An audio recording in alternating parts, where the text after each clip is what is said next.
ცოდნები გინდა სულიერ ქოუჩებში? რამდენიც გინდა? ტონობით სავსე არის ყველა ცოდნებით. საკმაოდ განათლებული სულიერი ბრჭყალებში ქოუჩები გვყავს. ან სულიერი ადამიანები. ყველას ნაკითხი აქვს, გადაზეპირებული აქვს ბიბლია, გადაზეპირებული აქვს სახარება, გადაზეპირებული აქვს ყველაფერი გადაზეპირებული აქვს. მაგრამ იღრინება, ხო? როგორც ძაღლი იღრინება. ოღონდ იღრინება მისი ბნელი. ადამიანს სულიერებაზე აქვს ამბიცია იესოსთან ყოფნის მდგომარეობის, ყველანაირი ამბიცია აქვს, ყველანაირი წიგნი, ყველაფერი წაკითხული, მაგრამ იღრინება, გესაუბრება, გეღრინება, მოყვას არ ეძებს და მოყვას ვერ ცნობს. მოყვასზე ტონობით წიგნები აქვს წაკითხული და მოყვასი ბოლოს როდის ნახა საკუთარ თავში და სხვა ადამიანში არც ახსოვს, საერთოდ განცდილი არ აქვს მოყვასი და რა თქმა უნდა კამათებშია, მაგრამ კამათს არ უწოდებს ამას. ამას უწოდებს პოლემიკას. მუსაიბსაც არ უწოდებს. სულიერებაში არსებობს ანაბანას მდგომარეობა. უბრალო ადამიანობაში არსებობს ანაბანას მდგომარეობა და ეს მდგომარეობა გულისხმობს რამდენიმე საბაზისო მდგომარეობას. შენ ადამიანში უნდა პოულობდე მოყვას და უნდა ეძებდე მოყვას და არ უნდა ეძებდე კამათს ან რაიმეს დამტკიცებას ან მასზე მაღლა დადგომას იმით რომ აზრში აჯობებ რამეს. მოყვას უნდა ეძებდე. უნდა იყოს შენში მშვიდი, არ უნდა გქონდეს აგრესია და უნდა გქონდეს მინიმალური საბაზისო მდგომარეობა უბრალო ადამიანურ მყოფადობაში რომ იყო. და მე რასაც ვუყურებ, ვისაც სულიერებაზე აქვს ამბიცია, ნორმალურში კი არა, მინუსშია. შიგადაში იკბინება, თუნდაც მიზეზი არ გქონდეს. არც გიცნობს, იკბინება, უკმაყოფილოა, დაღვრემილია, ის არის, ეს არის, კამათშია. რეალურად ხალხი არის შეპყრობილი. სულიერი ხალხი, ვისაც ამბიცია აქვს, რომ რაღაცა, ხო? იკბინება, იღრინება, ანუ პირდაპირ ხედავ მათ ბნელებს. ბნელი მეღრინება ხოლმე და სირცხვილია ხალხო, სულიერებაზე გაქვს ამბიცია და მღრინავი თუ რაც გინდა დაარქვი, ვერ გაგიძევებია შენში და მოყვასი დაგავიწყდა რა არის და ტომები, წიგნები გაქვს წაკითხული მოყვასზე. თლიანად ხარ რაღაც ჰიბრიდი მდგომარეობა. მოყვასი იცი ზეპირ სიტყვიერად და არც არასდროს გაგიფიქრია თავში რომ მოყვასის ძიება დაგეწყო ადამიანებში, რომ მოქმედებით მოყვასი ეძებო ადამიანებში და არ იღრინებოდე, მაგრამ ვერ აკეთებ ამას, პრობლემა გაქვს და რომ ეკითხები მას ადამიანს თავს როგორ გძნო, იმიტომ რომ კითხვასო ამ ბუნებრივს ადამიანში ხედავ ძალიან ბევრ პრობლემებს, დაღვრემილია, იღრინება, თან სულიერებაზე აქვს ამბიცია. იღრინება და კითხვას უსვამ როგორ ხარ შესანიშნავად. აბა ის ბნელი რომელიც მეღრინება და პირდაპირ ხედავ მეჩვენება და შენ არ იღრინები და შენი თითეული სიტყვა ტოქსიკური არ არის? მოყვასისად რატომ არ ეკცევი? თუ სულზე გაქვს ამბიცია, თუ ელემენტარულ ქრისტეზე გაქვს ამბიცია, აი სასაცილოც არ არის, მაგრამ მარტივი ენით გეტყვით. ერთხელ ადამიანს ვესაუბრებოდი ინტერნეტში და კიდევ რამდენიმე ადამიანი ვსაუბრობდით და ამ ადამიანს არ ვიცნობდი და ეს ადამიანი იღრინება, რაღაცებს მეკითხება, რაღაც აზრს ვიტყვი, წამოკიდების სურვილი აქვს, იღრინება და იესო აწერია ნიკნეიმად ზედმეტსახელად და იმასაც კი არ ამართლებს, რაც უწერია მის სახელზე და იღრინება და იცით რამდენია ესეთი, რომ იღრინება, უამრავი. ღრენა ეს, შენ რომ ვიღაცას რაღაც უკმაყოფილებების გამოხატავ, იმას შვები, ამას შვები, სულ ღრენაში ხარ და მით უმეტეს თუ ვინმეს წამოკიდება გინდა იმის გამო რომ აჯობო ჭკუაში, ცოფი გაქვს და ვერ გაგიგია და ვერ ხედავ და პატრონი არ ყავს რომ გითხრას. შენ თუ იღრინები დღის განმავლობაში, შენ თუ მოყვას არ ეძებ ადამიანში რაღაც აზრი დაგიფიქსირა, თუნდაც არ იყოს შენს აზრთან კავშირში, შენ თუ ბრაზდები,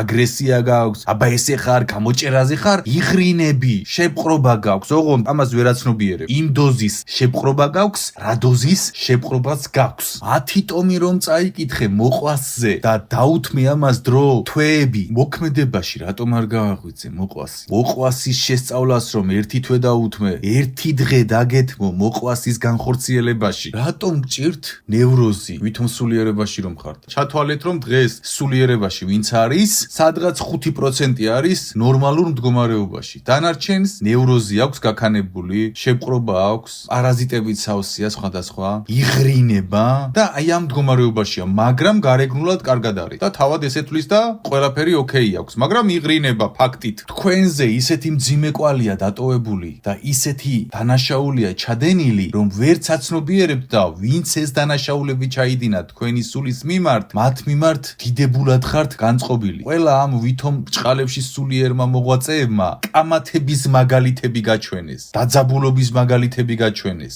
ნევროზი აკიდეს წლების განმავლობაში, პარაზიტები და დაბალი არსები და ბნელები აკიდეს და შენცეც გგონია ცხოვრება, სულიერება და შენც ახალ თაობას ღრენის მაგალითს აძლევ. დაღრენილი ხარ და ფიქრობ მერე რა და როცა რაღაცაზე საუბრობ და იღრინები და როცა უკვე აღარ ყოფნის ეს ღრენა და გადადიხარ ჭმაღეჭვაზე, ეს ნორმალური გგონია? შენი ცხოვრება არის ჭმაღეჭვა, შემდეგ შვიდად საუბარი. ჭმაღეჭვა, შვიდად საუბარი. ჭმაღეჭვა, შვიდად საუბარი. ამას შეგაჩვიეს.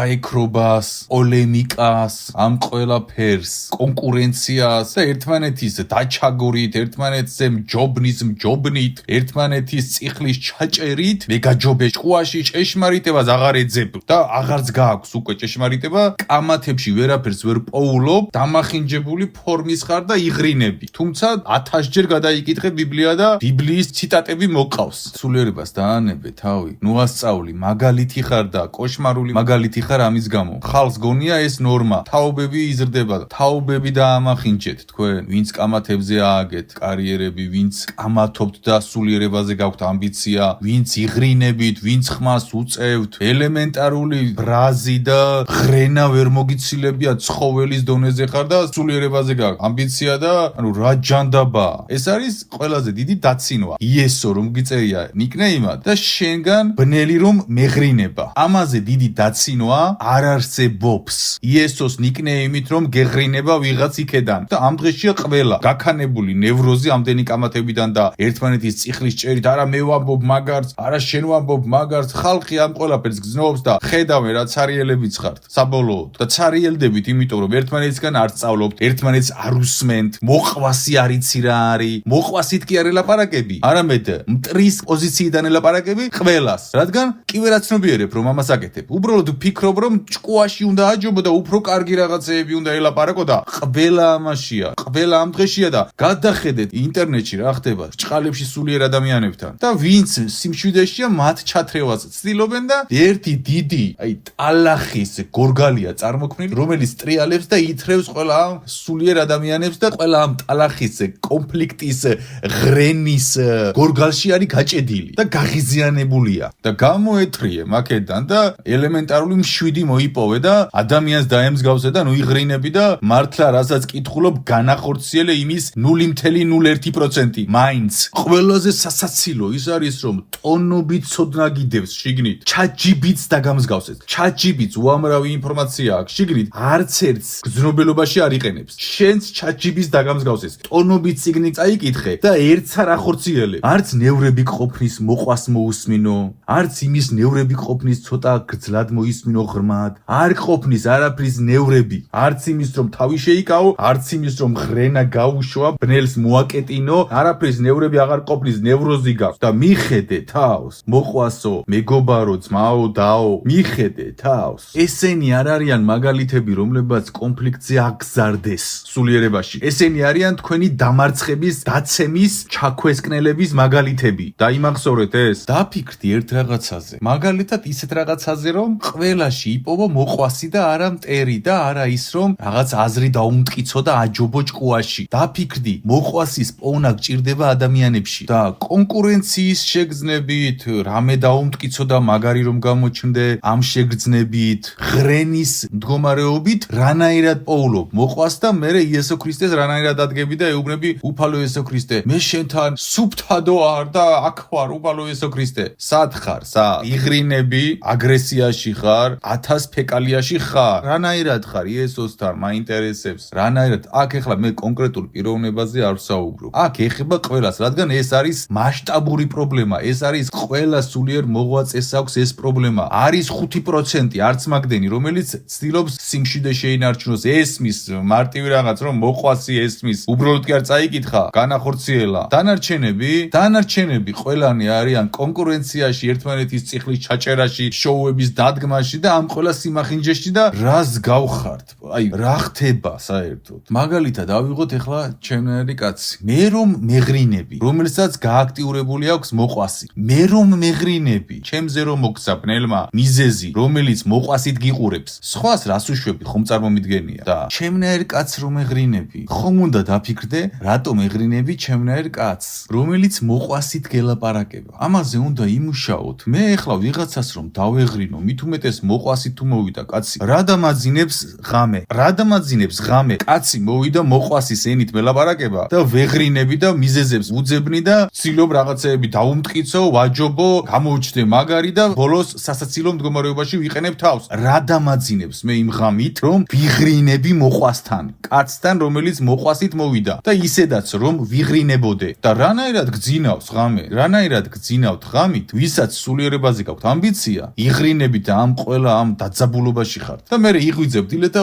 ყველაფერი ნორმალურად და ყველაფერი ნორმალურად კი არ არის. მაგარ პრობლემაში ხარ და მიხედი ამ პრობლემას და მარტო შენი პრობლემა კი არ არის ეს. შენ რადგან სულიერებაზე ამბიცია გაქვს და აცხადებ რომ რაღაც იცი და ხალხს რომ აჩვენებ შენს კოშმარ მაგალითს, 1000-ობით ადამიანისთვის მაგალითი თუ ხარ, ან 100-ობით, ან 2 კაცისთვისაც რომ იყო მაგალითი, შენ ვარდები კოშმარ ცოდვაში. რადგან ის ხალხი შენგან სწავლობს და შენ ასწავლე იმ ხალხს ავტომატურად და შენ გადაგახტევინებს ღმერთი. გარანტირებულად იცოდე ეს. და ამასაც ვერ აცნობიერებ? აბა რა ოხრობას აცნობიერებ, მაინტერესებს ერთხელ და სამუდამოდ. რას აცნობიერებ? ზეპირ სიტყვიერო. მაშინ ამენით გეტყვი. ზეპირ სიტყვიერო, დაზეპირებულო. რაღაც აცნობიერებ, მაინტერესებს, იმიტომ რომ ვერაფერს ვერ აცნობიერებ და ისეთ ვალებში იგდებ თავს, რისი გადახდას გიწევს და იხდი კიდევაც, ამიტომაც იღრინები და იძახი კარგად ვარო, კარგად ხარ, კი არა, ქაქში ხარ. იხტიბარს არ იტეხა უბრალოდ. უпростоრეთ, შენ ხარ ის ადამიანი, რომელიც ფეკალიაში ზის და დათხრილია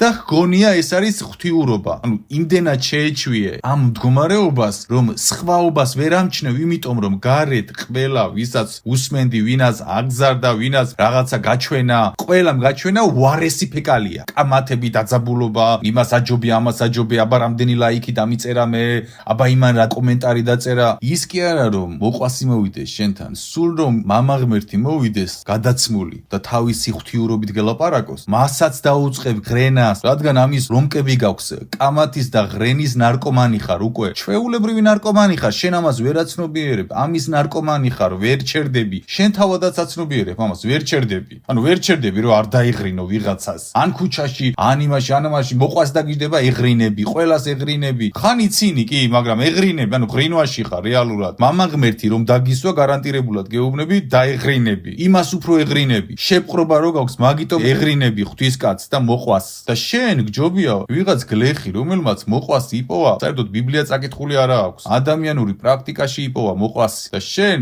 ტონობით გადაიკითხე და მოყვასის ფრჩხილის ზომა კოეფიციენტი ვერ იპოვე შენ თავში და ვერ ახორციელებ. რადგან ქაქში ხარ, ხო? ქაქში, ამ პარტავნებაში ხარ, ეგოში ხარ, ეს ვიცი, ის ვიცი. დაივიწყე საერთოდ რა ოხრობა იცი. დაანებე თავი რა იცი, რა საკეთებ და როგორ ვლინდება ეს შენში. ეს არის მთავარი. აღარ აქვს დღეს აზრი, რა იცი. აღარ აქვს არანაირი აზრი, რა განათლება გაქვს და რამდენი წიგნი წაიკითხე და რამდენჯერ გადაიკითხე ბიბლია. არა აქვს არანაირი დანიშნულება შენ ცხოვრებაში ამას. რა საკეთებ და როგორ ვლინდება შენი მდგომარეობა ღვთიურობაში. მხოლოდ ამას აქვს აზრი შენს მდგომარეობაში. შენ იცი ვინ ხარ? ადამიანი, რომელსაც ტრილიონი აქვს ანგარიშზე, სამ განათლება აქვს, მაგრამ ციგატაკეში ბომჟურად ცხოვრობ. ბომჟურად ცხოვრება? აბა რა არის, რომ იღრინები და 7 ვერ მოგიპოვებია და ამ მდგომარეობებში ხარ, კამათებში ხარ და ამაში ხარ. ეს არის სულიერი ბომჟობა. გესმის რას ნიშნავს სულიერი ბომჟობა? სულიერი ბომჟი ხარ. როცა უნდა იყო სულიერად მდიდარი, მაგრამ იმიტომ ხარ ბომჟი, რომ არ ახორციელებ. შენ ლაპარაკი გიყვარს გარედან როგორ გამოჩნდები, შიგნით თუნდაც ლპებოდე, არ გაინტერესებს. ამას შეგაჩვიეს. თავარია გარედან გამოჩნდე ჭკვიანი, დაუმტკიცე იმას, აჯობე, ამას აჯობე, ეს გასწავლეს და საერთოდ არ გაინტერესებს შიგნით რა ხდება. ამიტომაც არ აპრაქტიკებ და ამიტომაც მარტო კითხულობ და მარტო ამას უთმობ დროს და მარტო იმას უთმობ დროს, როგორი მაგარი გამოჩნდე. და სასაცილო გითხრა რა არის? შენ ჩემი საუბარი არ მოგეწონება და ვინც ამ დღეში ჩაგაგდო, მის მიმართ მადლიერი ხარ და მოგწონს ის ადამიანი. აი ეს არის ყველაზე დიდი ტრაგედია შენი. შეიძლება ტრაგიკომედიაც იყოს. გამორიცხული გასული არ არის, თუ რამეს არ შეცვლის შენ ცხოვრებაში. ჩემთან ვინც არ უნდა მოვიდეს, რა ხრენითაც არ უნდა მოვიდეს, მოყვას ვეძებ იმ ადამიანში, გამწარებული ვეძებ მოყვასით ველაპარაკები, რომ მოყვასი ვიპოვო და ვპოულობ ხოლმე მოყვას. 98%-ში მოყვას ვპოულობ. თუ შავი მაგი არ არის და თუ ძალიან შეპყრობა არ აქვს, მაგრამ ის პერიოდი ხომ მეღრინე და შენ ხომ ეს დაბეჭავებული სახე მაჩვენე და მე ხომ ეს გულზე მხვდება რომ შენ ამ დღეში ხარ, ის ამ დღეშია და რატომ უნდა იყოთ ამ დღეში? უკეთეს ხომ იმსახურებთ, ამდენი განათლება მიიღეთ, ამდენი წიგნები იკითხეთ, ამდენი ბიბლია გადაიზეპირე, სახარება გადაიზეპირე, ლოცულობ ამ დღეში ხარ და ხომ იმსახურებ კარგს და რატომ ხარ ესეთი დაბეჭავებული? იმიტომ რომ არავინ შენ სიმართლეს არ გეუბნება და შენც არ ისმენ სიმართლეს. შენ შეიძლება ეხლა ეს ნაშრომი გამორთო შვაგზაში, რადგან 5 წუთზე მეტ ნაშრომს ვერ უსმენ,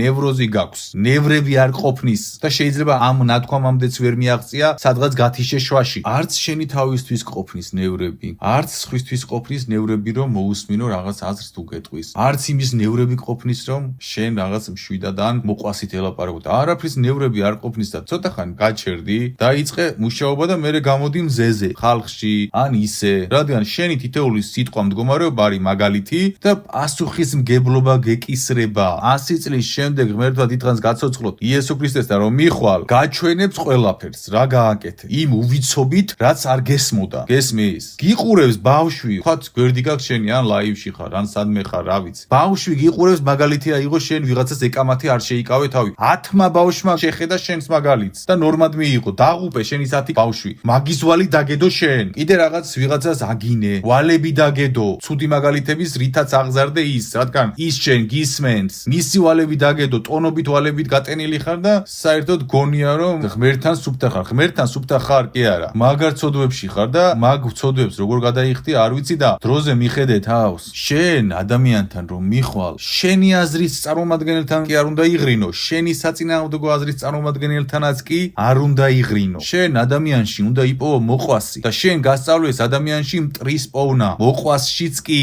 და დაგეშილი ძაღლივით ხარ. ყველა ეს სულიერი მოღვაწეები დაგეშილი ძაღლებივით არიან, შეხედეთ და ვინ სუფთაშია, მის დაგეშვასაც ცდილობენ ეს დაგეშილი ძაღლები, ცდილობენ ჩაითრიონ რაღაც კონფლიქტში, საუბრებში იმან იმის სახელზე ილაპარაკა, ამან ამის სახელზე ილაპარაკა, ამან ისქნა, ესქნა. და რა მაგალითებს გაცენ? კოშმარს. ადამიანი შენთან რომ მოდის, რა თემაზეც არ უნდა მოვიდეს. მას უნდა ისაუბრო მოყვასით. ისე უნდა ისაუბრო, როგორც შენს დას დაილაპარაკებოდი, როგორც შენს ძმას დაილაპარაკებოდი. აბა რა აზრი აქვს შენს და მის საუბარს? თუ მოყვასით ამ მდგომარეობით თუ არ ელაპარაკები, რა აზრი აქვს? მაშინ უნდა აღიარო, რომ შენ ხარ ეგოში და შენ სატანას ემსახურები მაგ საუბრით. რადგან შენ თუ მოყვასით არ ელაპარაკები ადამიანს, ესე იგი შენ სხვა მიზანი გაქვს, მტრობა და ამას ავლენ კიდევაც და ფიქრობ რომ ეს არის პოლემიკა. საერთოდ პოლემიკაც კი პრობლემაა. პოლემიკა კი არა, შენ უნდა მუსაიფობდე ადამიანთან. შენ მტერს კი არ უნდა აღვიძებდე ადამიანში, მოყვას უნდა აღვიძებდე ადამიანში და შენ მტერს ეძებ და მტერს პოულობ. მე იმ ადამიანში, მე ის ადამიანი შენი სახით მტერს პოულობს და მტრებს ამრავლებთ ერთმანეთში, მაგალითებს აძლევთ რომ მტრები უნდა ამრავლოთ და წარწყდით. და მწვალებლებს უძახით სხვას. მწვალებლები ხართ კი არა, სადომაზო მწვალებლები ხართ პირდაპირ მნიშვნელობით სულიერებაში. შენ თუ მოყვასით არ ელაპარაკები ადამიანს, ესე იგი კარგი არ გინდა შენ იმ საუბრიდან, არ ცოდნის მიღება გინდა იმ ადამიანისგან, არ შენ გინდა მას ცოდნა მიცე და საერთოდ გაზიარება არ გინდა კარგის, არამედ ფეკალიების გაზიარება გინდა და აცხობთ მერე ორივე ერთ დიდ ფეკალიას და მერე რა გამოდის აქედან? არაფერი. არც შენ კარგი რამე, არც იმას კარგი რამე. ერთადერთი რაც გრჩება არის გარეთ გამოჩნდი რომ ვიღაცას ჭკუაში აჯობე და დათრგუნე ის ადამიანები და ყველაზე სასაცილო იცი რა არის? შენი მსმენელი რომ გამშვიდებს ლაივში, რომ არ გინდა არ იჭხუბო და რომ ფიქრობს რომ აუ ეხა კიდე დაიწყე ჩუბი. შენი მსმენელი რომელიც შენგან სწავლობს, შენ რომ გამშვიდებს, ეს არის სასაცილოზე სასაცილო. შენი მსმენელი რომ გიწერს ნუ ჭხუბობთ, მაგ კი არ უნდა შეგწყვეს, მაგ თავში უნდა შემოვირტყა ხელი, ბოდიში უნდა მოიხადო, გახვიდე საერთოდ და იმუშაო შენ თავზე. შენი მსმენელი, რომელსაც შენ ასწავლი, შენ რო გეუბნება 7 შეინარჩუნეო რეგულარულად თან რეგულარულად რომ გეუბნება დამშვიდით შენ ეს ნორმა გგონია იქეთ რომ გასწავლის მოსწავლე 7-ს და ამ ღვთიურობას სასაცილოები ხართ სასაცილო ეშმაკი თქვენზე კლოუნა და საწყობს ყოველ თქვენზე კამათებზე დემონები ზიან პოპკორნს იღებენ და გეკაიფებიან და ჭამენ თქვენს ენერგიას თქვენს მდგომარეობას მაგარი შოუ გაქვთ მოწყობილი დემონებისთვის მოყვასი გააღვიძე და სათნო ჩართე შენში და გეყოფა დემონის კლოუნობა და შენ თუ გონია დემონის კლოუნი არ ხარ ძალიან ცდები ყველა იმ განზრახვაში როცა შენ მოყვას არ ეცებ ადამიანში და თუნდაც იმ მომენტში ნამიოკი ჩაურტყი ესე გულიტკენის მიზნით ან ისე ან ასე შენ ხარ დემონის კლოუნი და შენ თუ იესო ქრისტეს ნიკნეიმი გაქვს სახელად დაწერილი და ამაზე გაქვს ამბიცია და იღრინები შენ ხარ უკვე პირადად სატანის მინიფინია კლოუნი აი ფეხთან რომ მიბმულიყავს და რომ ერთობა სატანის როგორი გასართობი ხარ იცი როგორც ბრძიალა სპინერი აი ხელში რომ გიჭირავს და ტრიალებს ზუსტად ისეთივე ხარ ხელში უჭირავ ხარ და ეს სპინერი ტრიალებს სატანის ენით ეხლა როგორ უნდა მოვიქცეთ როცა ადამიანი გვეღრინება მოყვას ყველასთან ვერ ვიპოვით შენ მოყვასი უნდა აჩვენო ადამიანს ერთხელ ვერ დაინახა მეორეჯერ ვერ დაინახა მესამეჯერ აი საუბრის პროცესში ვერ დაინახა მორჩა ის ვერ დაინახავს შენს მოყვას რატომ იცი იმიტომ რომ მას ისეთი კონკურენცია მტრობა და კონფლიქტი აქვს ჩართული შიგნით ანუ გააქტიურებულია როგორც რობოტი გააქტიურებული ანუ გააქტიურებულ რეჟიმში დგას ამ რეჟიმით ცხოვრობს რომ შენ მასში მოყვას ვერ გააღვიძე თუ მეტი დრო არ დაუთმე და რატო უნდა დაუთმო ვიღაცა მხრენავს დრო რომელსაც არაფრის გაკეთება არ უნდა და მაინც არ გააკეთებს და შეჭამს შენს ენერგიას ამიტომ ადამიანს აჩვენეთ იმ დოზაში მოყვასი რასაც დაიტევს და თუ უკვე ამ მოყვას ყრის გამოეცალე დისტანცირდი აღარ შეხვიდე საუბარში არც არაფერი გაუგზელო არც არაფერი უსაბუთო არც არაფერი უმტკიცო უბრალოდ ნეიტრალში დაუდექი და გაიხედე ლამაზი ხედებისკენ ქართველ წმინდანებს მიბაძეთ მამა გაბრიელს მიბაძეთ თავმდაბლობაში და აღარ შეგაწუხებს ვინ გითხრა რომ დამიმტკიცე რაღაც ან აღარ მოგინდება ვინმეს რამე დაუმტკიცო ბნელი იყენებს შენს ქედმაღლობას და შენ გონია თავი თავმდაბლობაში შენს ამპარტავნებას იყენებს და შენ გონია ამპარტავანი არ ხარ ვერ აკეთებ საკუთარი მდგომარეობის გაშიფვრას ანუ მიხედე საქმეს სერიოზული რაღაც გიდევს სასწორზე უსასრულო ცხოვრება გიდევს სასწორზე რომელზეც ტომები გაქვს წაკითხული და რომელიც გაცნობიერებული არ გაქვს მოყვასის მდგომარეობა არსებობს ორი და ესენი ერთად თანაბრად არის პირველი სხვა ადამიანის მიმართ მოყვას რომ განიცდი და მოყვასით ხარ განცდილი და განწყობილი და არა მტრულად და მეორე როცა შენ თავთან ხარ მოყვასში შენს თავში როგორ ვლინდება როცა შენ თავთან მოყვასში ხარ როცა რაღაც გაბრაზება მოდის ამის უფლებას როცა არ აძლევ თავს როცა ადამიანს ესაუბრები და როცა საკუთარ თავში არ წარმოქმნი კონფლიქტს ბრას და ყველა ამ ემოციას რადგან შენ ამას შენს თავს წარმოუქმნი პირველ რიგში და შენ თუ ამ ყველა ბრას და ყველა ამ მდგომარეობას წარმოუქმნი შენს თავს შენ არ ხარ შენს თავთან მოყვასში აქედან გამომდინარე და ამიტომ პირველი რაც უნდა გააკეთო მოყვასი უნდა წარუდგინო შენს თავს უნდა ესაუბრო მოყვასით სხვას რომ ესაუბრები რატომ გითხრა ქრისტემ ადამიანებს მოეპყარი ისე როგორც გინდა რომ მოგეპყრანო რატომ იმიტომ რომ შენ მას კი არ ეკცევი ამ მდგომარეობით შენ თავს ეკცევი ამ მდგომარეობით მტრულად სხვას კი არ ემტერები შენ თავს ემტერების გახსნილი კონფლიქტები გაქვთ როგორ იცით ერთთან დაძაბულობა გაქვს და გულში გიდევს იქ ვიღაცამ კომენტარში დაგიწერა გაბრაზდი იქ ვიღაცამ ლაივში რაღაც შეურაცხყოფა მოგაყენა გაბრაზდი და გახსოვს რეგულარულად ეს ყველაფერი და გახსნილი კონფლიქტები გაქვს შენ ხარ ის ადამიანი რომელსაც უამრავი კონფლიქტური ზონა აქვს გახსნილი საკუთარ თავში ამიტომ ხარ ღრენაში ომში ხარ და სატანასთან ხარ ავტომატურად ვერთან არ ხარ შენ ვერ ხვდები მაგდენს რამდენიც გინდა ილოცე რაც გინდა აკეთე აზრი არ აქვს შენი მდგომარეობით შენ არ იმყოფები უფალთან არამედ შენ იმყოფები შენი მდგომარეობით სატანასთან ანუ ომი გაქვს შიგნით გამოცხადებული და მოყვასი დავიწყებული ყავს და დატანჯე შენი თავი და შენი სული და ამით ღმერთს უდიერად ექცევი ეს არის ფაქტი და გინდა მიიღე გინდა არ მიიღო ეს არ შეცვლის შენს რეალობას მე რას ვიტყვი და რას არ ვიტყვი რეალობა არის ის რასაც ვამბობ შენი და ჩემი და ყველას რეალობა რაც გაქვს ეგ გაქვს გინდა მოიკატუნე თავი გინდა არ მოიკატუნო ვლინდება ბოლოს რატომ იმიტომ რომ იღრინები ჯერ ომი დაამთავრე დახურე ის ომები კონფლიქტური ზონები რაც გახსნილი გაქვს იქ ვიღაცასთან კომენტარში იქ ვიღაცასთან იქ ბევრი ომი გაქვს გახსნილი და ფაქტობრივად შენი თავი არის ის ვისაც ბევრი კონფლიქტური ზონები აქვს გახსნილი საკუთარ თავში და რომელსაც ამბიცია აქვს, რომ ღმერთის მდგომარეობასთან ახლოს მიდის. და მე გამოვა ესეთ და ხო ცოდვილი ვარ, ცოდვილი კი არა, ნეხვში ხარ. ცოდვილი სხვა რაღაც არის. ნეხვი არის სხვა რაღაცა. ცოდვილი არ ხარ, შენ ხარ ბნელში ხარ. ბნელში ნახე, ცოდვილი იცი ვინ არის? ცოდვილი არის ის ადამიანი, რომელმაც რაღაც სიტუაციაში ამოყვა თავი და იღრინა და შესოდა ერთხელ, ორჯერ, სამჯერ და შენ ამ მდგომარეობაში ხარ. ყველაფერში ავლენ ამას და შენ გგონია ბნელში არ ხარ ამის მერე?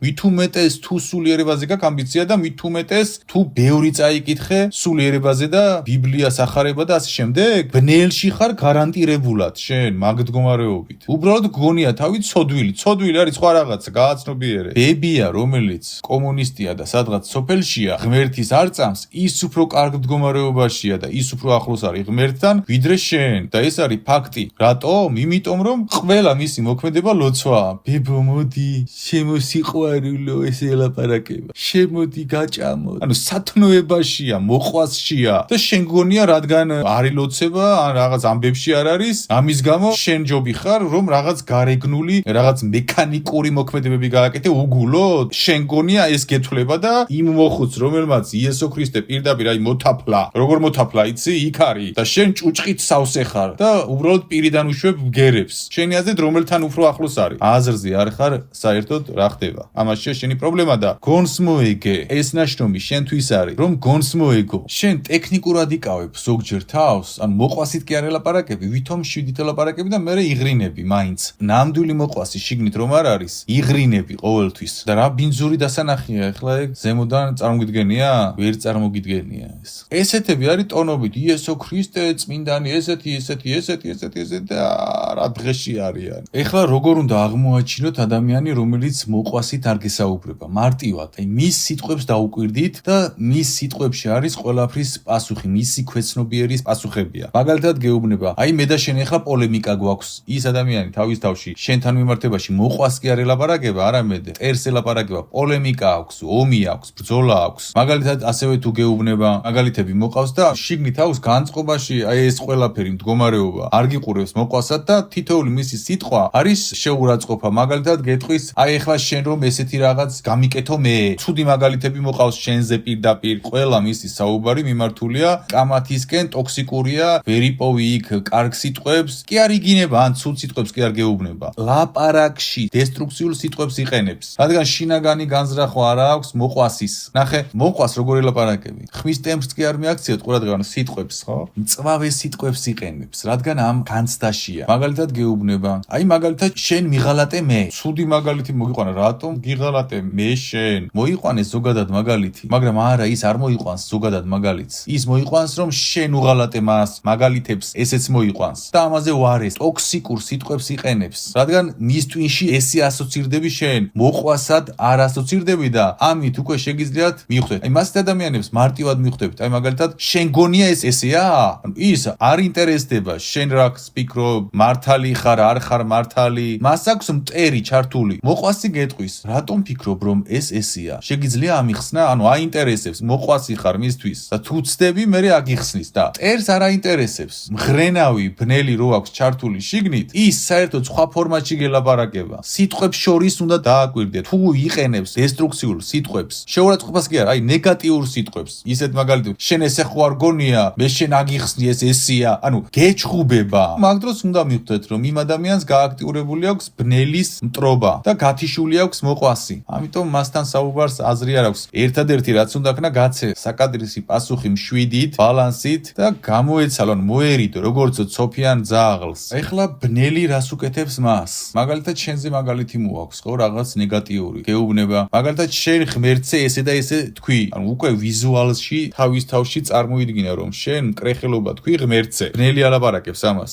უკვე როლში შედის. თან კონტრაქტს გიფორმებს რეალურად ამ სიტყვებს რომ გიჟღერებს, თან ხალხი შენ უკვე წარმოგიდგენს როგორ იმკრეხელე ღმერთზე და მოკლედ. ანუ ყველანაირად ტოქსიკურია მას ადამიანთან საუბარს აზრი არ აქვს. გამოდით მტრობიდან, შედით მოყვასში და გამოავლინეთ ეს მოქმედებაში. მოყვასში შედი, უბრალო მოყვასში შედი, გლეხურ მოყვასში შედი. გლეხურ მოყვასში შედი, იმიტომ რომ ვიღაც გლეხს აქვს მოყვასი, სითფო შიგნით, რომელსაც წიგნი არ აქვს საკითხული და შენ ტონობით წიგნი გაქვს საკითხული და მოყვასის ნატამალი უფალი არ არის შენში და ეს არის ტრაგედია. უფალი ამბობს, მრავალნი მეტყვიან იმ დღეს. საუბარია ბოლო ჟამზე. უფალო, განაშენი სახელით არ წინასწარმეტყველობდით? განაშენი სახელით არ ვაძევებდით ეშმაკთ? და შენი სახელით არ ვახდენდით მრავალსასწაულს? და მაშინ ვეტყვი მათ, ამბობს უფალი. არასოდეს მიცვნი ხართ თქვენ, განმშორდით ურჯულოების მოქმედნო. რატომ ეხა მაინც და მაინც ესეთი განზრახვა, რომ ჯერ რატომ ვერ გცნობს და მერე რატომ გიწოდებს ურჯულოების მოქმედნო? არასოდეს არ უცვნი ხარ, იმიტომ რომ იღრინები და არასდროს არ ყოფილიხარ იესო ქრისტეს მდგომარეობასთან ახლოს და განმშორდი ურჯულოების მოქმედნო, იმიტომ გეუბნება რომ ათასობით ადამიანს აძლევ ცუდ მაგალითს და ურჯულოებას ქმნი. ეხა რას ამბობს კიდევ ქრისტე? აგზელებს ყველას ვინც ისმენს ჩემს სიტყვებს და ასრულებს მათ. ანუ ვინც ისმენს და ასრულებს მასო. ვამსგავსებ გონიერ კაცს, რომელმაც კლდეზე დააშენა თავისი სახლი. ეხლა რას ნიშნავს კლდეზე დააშენა თავისი სახლი? მე ვაშენებ კლდეზე სახლს. შემოხედეთ ჩემს ცოდნებს. არც ერთს არ ვგავარ, იმიტომ რომ კლდეზე ვაშენებ რეალურად სახლს, ისეთ სიმართლეებს ვლაპარაკობ, რომელზეც არავინ არ ლაპარაკობს და რატომ თქვა ეხლა აქ კლდეზე აშენება? ეს იმას გულისხმობს, რომ იესო ქრისტემ მომავალი იცოდა და მან დაინახა, რომ ადამიანები ერთმანეთის კოპი-პეისტები იქნებიან, სატანა რასაც დაუდებს გარეთ, ამას განახორციელებენ და ამ ამბავში იქნებიან. ამიტომ ყველაფერი დაგიდო ადგილზე, მაგრამ არ გესმის. დაგიდო, ვინც ისმენს ჩემს სიტყვებს და ვინც ასრულებს, ორივე დაგიდო, ყველაფერი დაგიდო, მოხვალ ჩემთან და ეხლა მივადექით მთავარ წყაროს. და რატომ აინც და მაინც, რატომ თქვა ესე რომ თქვენ მოხვალთ ჩემთან და მე გეტყვით თქვენ რომ ვერ გცნობთო? იმიტომ რომ მეორედ მოსვლის პროცესი იესო ქრისტემ ნახა და იესო ქრისტემ ნახა რომ მილიონობით ადამიანი მიადგა ქრისტეს მდგომარეობის წარმოდგენით თავის თავში და მილიონობით ადამიანს ქრისტემ უთხრა რომ მე შენ ვერ გცნობ და ეს რომ ნახა ქრისტემ შემდეგ ჩაგვიწერა სახარებაში რომ შენამდე მოსულიყო ეს აზრი და მიგეღო, მაგრამ შენ ეს წაიკითხე და გადააბალახე. ადამიანებს ეგონებათ რომ ქრისტესთან არიან და მდგომარეობით სატანასთან იქნებიან. ადამიანებს ეგონებათ რომ რაღაც ადგილზეა, მაგრამ იქ არ იქნება და მაშინ ეხლა კითხვას ვსვამ, შენ გიორგი, შენ საიდან იცი რომ შენ იგივე მდგომარეობაში არ ხარ? შედეგით არ ვიღრინები და თუ ღრენა ცდილობს მოვიდეს, ვაჩერებ მას. ყოველთვის ვაჩერებ ღრენას, თითეულ მის გაზმანებას ვაჩერებ, ამისთვის ძალისხმევას ვხარჯავ, მუშაობ ამაზე ვაჩერებ და აქედან ვიცი და ასევე სხვა დანარჩენებს. ქრისტემ ეს პუნქტი ჩვენთვის დატოვა, მაგრამ განსაკუთრებით დატოვა შენთვის, ვინც იღრინებით და დაგიტოვა ეს ტექსტი. მრავალნი მეტყვიან იმ დღეს, უფალო, განაშენი სახელით არ წინასწარმეტყველებდით, განაშენი სახელით არ ვაძევებდით ეშმაკთ და შენი სახელით არ ვახდენდით მრავალსასწაულს და მაშინ ვეტყვი მე მათ, არასოდეს მიცვნი ხართ თქვენ. როგორია? უფალი რომ გეუბნება ვერ გცნობო. უფალი კი არა, მე ვერ გცნობ. ძმაო, დაო და უფალი როგორ გიცნობს სხვაგან ხარ. ამიტომ მიხედე თავს. აფიქრდი, როგორი მკვახე სიტყვით აქვს ნათქვამი. როგორი სიტყვით აქვს ნათქვამი და აფიქრდი. ხომ შეეძლო ეთქვა რბილად რომ ამას მნიშვნელობა არ ქონოდა? არა. იესო ქრისტემ ისეთი რაღაც ნახა ბოლო ჟამის დროს, რომ გადაწყვიტა მწვავედ ეთქვა ეს და თქვა, მაშინ როცა მოხვალთო, მაშინ ვეტყვი მათო, არასდროს მიცვნი ხარ თქვენ და გამშორდით ურჯულოების მოქმედნონო. წარმოგიდგენია რამხელა ემოციას ხარჯავს უფალი, რომ აღიღწეროს. თუ რა კოშმარია ეს? უფალი რომ გეუბნება გამშორდიო, ურჯულოების მოქმედო. ამას რომ გეუბნება ამ ტონში, უფალი, ესე იგი ძალიან სერიოზულ რაღაცას გულისხმობს. გესმის? მან ის ნახა, თითოეული ადამიანი ნახა, რომელიც აი ამ ცრუ სახით მიადგა.